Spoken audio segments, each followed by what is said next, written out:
বিজেপিৰ প্ৰাৰ্থীৰ আপুনি মেৰাথন প্ৰচাৰ চলাইছে আজি কিভাৱে জনতা সঁহাৰি কিমান পাইছে আপোনালোকে দেখি পাইছে যে গোটেই হাইলাকান্দিত এইবাৰ বিজেপি আৰু এজিপিৰ মিত্ৰজোঁটৰ জয় জয়কাৰ হ'ব।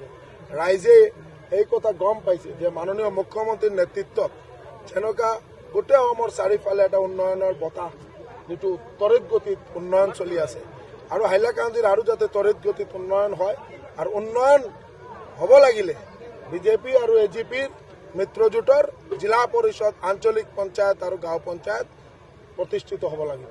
তাৰ কাৰণে গোটেই ৰাইজে হিন্দু মুছলিম সকলোৱে মিলি আমি যিটো আজি বহুত চাইডে মিটিং কৰিছোঁ সকলোৰে এটা যিটো আমি গম পালোঁ যে গোটেই হাইলাকান্দিৰ ৰাইজে আমাৰ মিত্ৰজোঁটৰ প্ৰাৰ্থীৰ ওপৰত পুৰা আস্থা আৰু বিশ্বাস 2 তাৰিখ দিব, তাতে কোনো সন্দেহ নাই আৰু বিজেপিৰ জয় জয়কাৰ হ'ব, তাতে কোনো সন্দেহ নাই। দেশদ্ৰোহী মন্তব্য কৰি আপোনাৰ এজন সতীৰ্থ বিধায়ক এৰেষ্ট হৈছে আমিনুল ইছলাম। যোনে দেশৰ বিৰোধিতা কৰিব তেওঁক শাস্তি হ'ব লাগে, কাৰণ এই দেশত থাকি দেশৰ বিৰুদ্ধে কথা পতা মহাপাপ।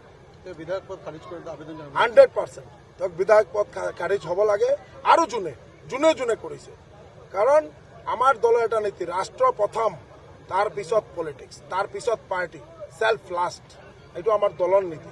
আৰু আমাৰ প্ৰধানমন্ত্ৰী নৰেন্দ্ৰ মোদীজীয়ে যেনেকুৱা ভাৰতখন আগবঢ়াই লৈ যোৱাৰ কাৰণে দিনে ৰাতি অক্লান্ত পৰিশ্ৰম কৰি আছে, আমাৰ মাননীয় মুখ্যমন্ত্ৰী ডক্টৰ হিমন্ত বিশ্ব শৰ্মা দেৱে যেনেকুৱা গোটেই অসমৰ উন্নয়নৰ কাৰণে দিনে ৰাতি অক্লান্ত পৰিশ্ৰম কৰি আছে, তাৰ পিছত এনেকুৱা যদি কোনোবা একজন দায়িত্বশীল বিধায়কে দেশ বিৰোধী মন্তব্য কৰিছে তেওঁৰ ওপৰত একশ্যন হ'ব লাগে, শাস্তি হ'ব লাগে।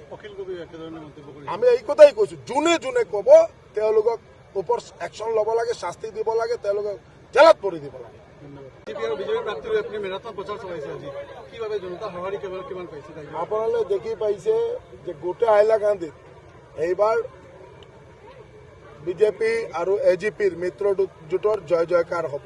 ৰাইজে এই কথা গম পাইছে যে মাননীয় মুখ্যমন্ত্ৰীৰ নেতৃত্বত যেনেকুৱা গোটেই অসমৰ চাৰিওফালে এটা উন্নয়নৰ বতাহ যিটো ত্বৰিত গতিত উন্নয়ন চলি আছে আৰু হাইলাকান্দিৰ আৰু যাতে ত্বৰিত গতিত উন্নয়ন হয় আৰু উন্নয়ন হ'ব লাগিলে বিজেপি আৰু এজিপিৰ মিত্ৰজোঁটৰ জিলা পৰিষদ আঞ্চলিক পঞ্চায়ত আৰু গাঁও পঞ্চায়ত প্ৰতিষ্ঠিত হ'ব লাগিব।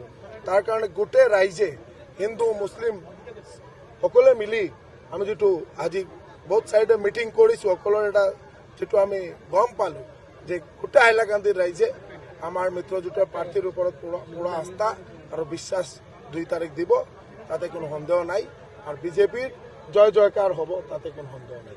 দেশদ্ৰোহী মন্তব্য কৰি আপোনাৰ এজন সতীৰ্থ বিধায়ক এৰেষ্ট হৈছে আমিনুল ইছলাম।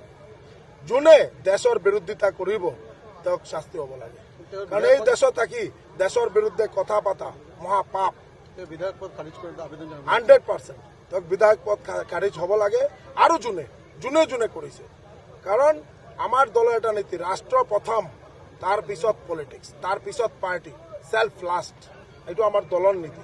আৰু আমাৰ প্ৰধানমন্ত্ৰী নৰেন্দ্ৰ মোদীজীয়ে যেনেকুৱা ভাৰতখন আগবঢ়াই লৈ যোৱাৰ কাৰণে দিনে ৰাতি অক্লান্ত পৰিশ্ৰম কৰি আছে, আমাৰ মাননীয় মুখ্যমন্ত্ৰী ডক্টৰ হিমন্ত বিশ্ব শৰ্মা দেৱে যেনেকুৱা গোটেই অসমৰ উন্নয়নৰ কাৰণে দিনে ৰাতি অক্লান্ত পৰিশ্ৰম কৰি আছে, তাৰ পিছত এনেকুৱা যদি কোনোবা একজন দায়িত্বশীল বিধায়কে দেশ বিৰোধী মন্তব্য কৰিছে তেওঁৰ ওপৰত একশ্যন হ'ব লাগে, শাস্তি হ'ব লাগে।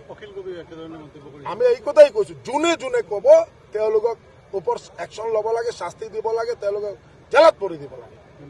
যিকোনো খবৰৰ বাবে যোগাযোগ কৰক 7099017330 লগতে 7099017110 নম্বৰত।